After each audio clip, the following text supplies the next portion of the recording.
Hello everyone, how are you doing? This is MD Tech here with another quick tutorial. In today's tutorial, I'm going to show you guys how to go about allowing or blocking pop-ups or website redirections in the Microsoft Edge web browser. So I do want to put a quick disclaimer out here. There's nothing that's perfect and it's not necessarily going to be guaranteed to prevent or block all pop-ups or redirects.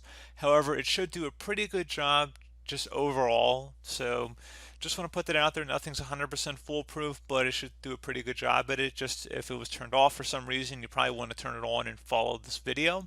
So anyway, we're going to jump into it, and we are going to start by opening up the Edge browser. And then you're going to select the settings and more button at the top right corner of said browser window. Go ahead and left click on that. And then you want to select settings near the bottom of this list. You want to select cookies and site permission on the left side here. So in my case, it only says site permissions, but it may say cookies and site permissions depending on what version of Edge you're using here. So now over here on the right, you're going to go select pop-ups and redirects. Let's go ahead and left click on that.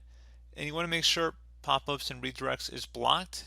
So it's toggled to the on position. If you wanted to unblock pop-ups and redirects, you could just turn it off. But again, you don't really have to necessarily do either all on or all off because you have options to add exceptions to whatever this rule is up here.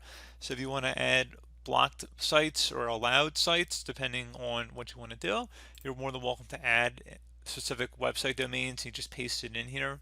So again, pretty straightforward process, guys. Do hope that I was able to help you out, and I do look forward to catching you all in the next tutorial. Goodbye.